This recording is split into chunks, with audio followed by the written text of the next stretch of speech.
Social media पर एक तस्वीर वायरल हुई। इस तस्वीर में सीएए की तुलना न्यूरेमबर्ग लॉज यानी न्यूरेमबर्ग कानून से की गई थी। ये जर्मनी के कानून थे जो यहूदियों के खिलाफ बनाए गए थे।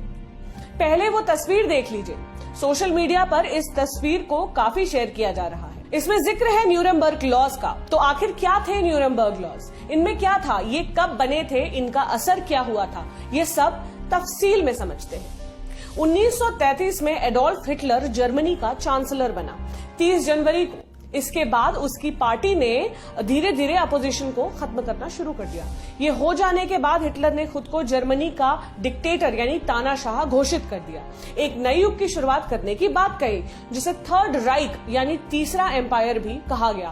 पहला था रोमन एम्पायर, दूसरा था जर्मन एम्पायर और तीसरा हिटलर का थर्ड राइक। इसी दौरान आए न्यूरेमबर्ग लॉज। ये कानून क्यों बना, ये समझने से पहले कुछ चीजें जान लेना जरूरी है। हिटलर आर्यन रेस यानी नस्ल को मास्टर रेस मानता था, यानी सबसे ऊपर, सबसे बेहतर नस्ल। यहूदियों से उसे नफरत थी। वो पहला व्यक्ति नहीं था जिसने यहूदियों के खिलाफ नफरत की शुरुआत की। वो पहले से मौजूद थी, लेकिन उसने जर्मनी में यहूदियों के खिलाफ पल रही नफरत की भावना को भड़काया तो ऐसा भड़काया कि तकरीबन 60 लाख यहूदी मार डाले गए। 1 करोड़ 10 लाख से ज्यादा को सताया गया। इस पूरे फेनोमेनन को होलोकास्ट कहा गया। 1933 में ही कानून बने जिन्होंने यहूदियों को सरकारी नौकरी ज्वाइन करने, मेडिसिन, फार्मेसी या कानून की पढ़ाई करने और मिलिट्री में भाग लेने से भी रोक दिया। 1935 में न्यूरेमबर्ग जर्मनी में रैली हुई नाजी पार्टी की। यहां पर उन्होंने 2 नए कानून घोषित किए। पहला था राइक सिटीजनशिप लॉ, दूसरा था law for the protection of German blood and honour यानी जर्मन खून और सम्मान की सुरक्षा का कानून। सिटीजनशिप लॉ के तहत ये कहा गया कि जर्मनी का नागरिक वही होगा जिसकी रगों में जर्मन खून हो। इसके साथ ही यहूदियों की जर्मनी की नागरिकता खत्म कर दी गई। अब ना तो वो पासपोर्ट बनवा सकते थे, न ही उन्हें जर्मनी से बाहर निकलने के लिए वीजा मिल सकता था। जर्मन खून और सम्मान की सुरक्षा के लिए बने कानून में ये बातें लिखी गई थी। जर्मन नागरिकों और यहूदियों के बीच शादियां नहीं होंगी। यदि विदेश में ऐसी कोई शादी की जाए तो उसे भी अवैध करार दिया जाएगा। जर्मन नागरिकों और यहूदियों के बीच एक्स्ट्रा मैरिटल रिश्ते भी नहीं रखे जाएंगे, यानी शारीरिक संबंध भी पूरी तरह गैर कानूनी घोषित कर दिए गए।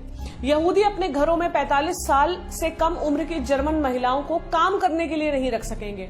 राइक का झंडा या उसके रंगों को यहूदी प्रदर्शित नहीं कर सकेंगे। इस कानून को तोड़ने वालों को जुर्माना और सश्रम कारावास देने की घोषणा की गई थी। जर्मनी के नाज़ी यही नहीं रुके। इसके बाद कानून में कई दूसरे नियम भी जोड़े गए। यहूदियों के अलावा इसमें रोमानिया और अश्वेत लोग भी जोड़ दिए गए।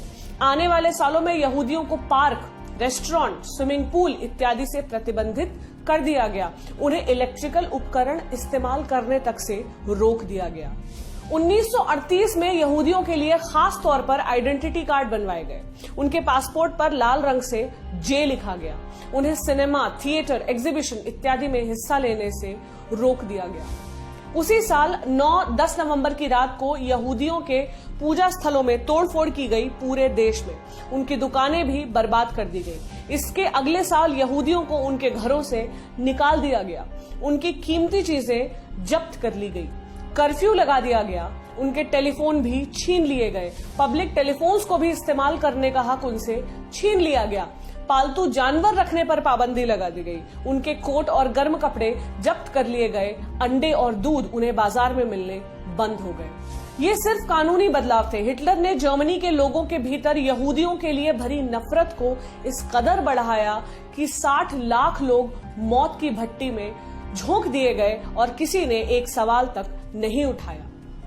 इंटरनेट पर जहां सीएए से इसकी तुलना की तस्वीरें चल रही हैं, वहीं एक और तस्वीर है जो कहती है शिक्षा का मतलब ये याद करना नहीं होता कि हिटलर ने 60 लाख यहूदियों को मारा। शिक्षा का मतलब ये समझना है कि हिटलर ने कैसे करोड़ों जर्मनों को ये विश्वास दिलाया कि यहूदियों को मारना जरूरी है। नागरिकता संशोधन एक्ट क्या करेगा, क्या नहीं करेगा, ये बात का मसला है। पहला मसला अविश्वास और डर है जो फिलहाल लोगों के मन में बैठे हुए हैं और उन्हें क्रोध में तब्दील कर हिंसा में बदलवा रहे हैं। इस पर आपकी क्या राय है, हमें कमेंट सेक्शन में जरूर बताएं। ये जानकारी आपके लिए जुटाई थी प्रेरणा ने। मेरा नाम प्रतीक्षा है।